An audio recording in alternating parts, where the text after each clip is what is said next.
Bismillahirrahmanirrahim. Assalamualaikum warahmatullahi wabarakatuh.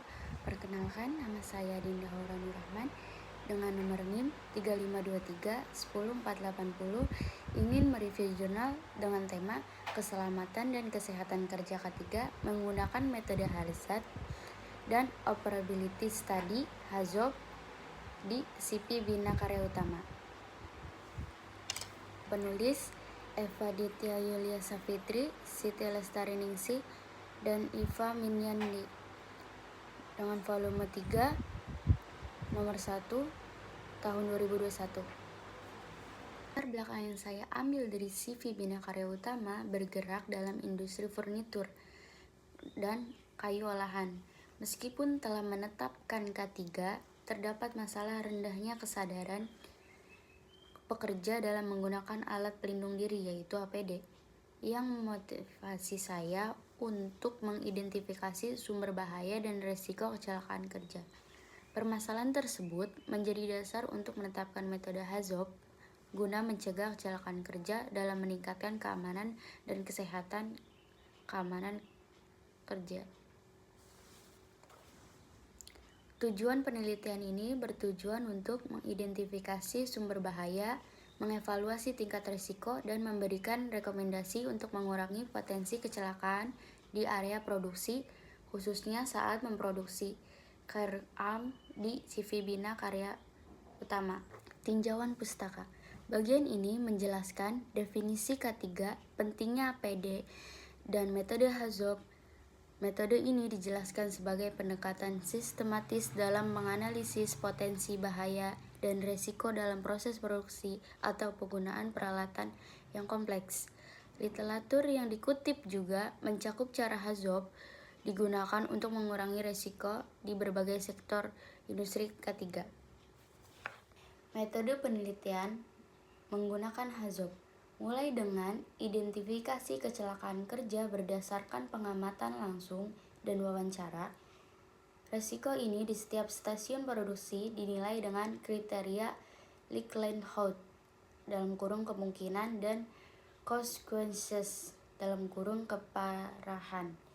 Setelah itu, dinilai dari risiko dihitung dan diklasifikasi ke dalam beberapa kategori, yaitu ekstrim, tinggi, sedang, dan rendah dalam K3.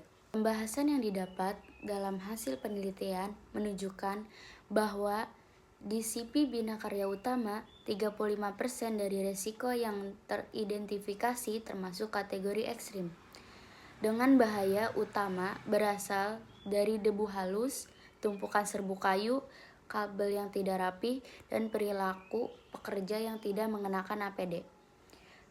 Berapa risiko tinggi mencakup potensi kebakaran, kesusupan serpihan kayu, dan korsleting listrik. Solusi yang diusulkan meliputi perbaikan pengelolaan APD, peningkatan pelatihan K3, dan penyusunan prosedur yang lebih ketat. Kesimpulan dan saran yang didapat, penelitian menyimpulkan bahwa banyak sumber bahaya di area produksi yang memerlukan penanganan serius. Saran utama meliputi penerapan standar K3 yang lebih ketat, edukasi rutin mengenai pentingnya APD, dan pengawasan berkala untuk memastikan kondisi yang lebih aman terdapat di tempat kerja. Kelebihan dan kekurangannya. Kelebihan metode sistematis jurnal menggunakan metode HAZOP yang dikenal efektif untuk mengidentifikasi potensi bahaya dan risiko dalam proses produksi yang memastikan analisis komprehensif terhadap keselamatan kerja di perusahaan. Yang kedua, data dan observasi langsung.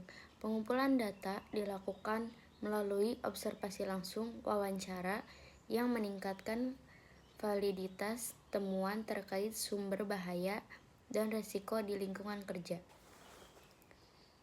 Kekurangan yang pertama, terbatas pada satu studi kasus. Penelitian ini hanya dilakukan pada satu perusahaan CP Bina Karya Utama, sehingga temuan direkomendasi mungkin tidak sepenuhnya berlaku untuk industri lain atau jenis produksi yang berbeda.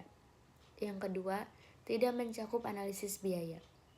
Meskipun jumlah ini memberikan rekomendasi perbaikan, tidak ada analisis biaya yang terkait dengan implementasi solusi yang diusulkan, seperti investasi dalam APD atau pelatihan tambahan K3. Sekian video review jurnal yang saya sampaikan. Kurang lebihnya mohon maaf. Wassalamualaikum warahmatullahi wabarakatuh.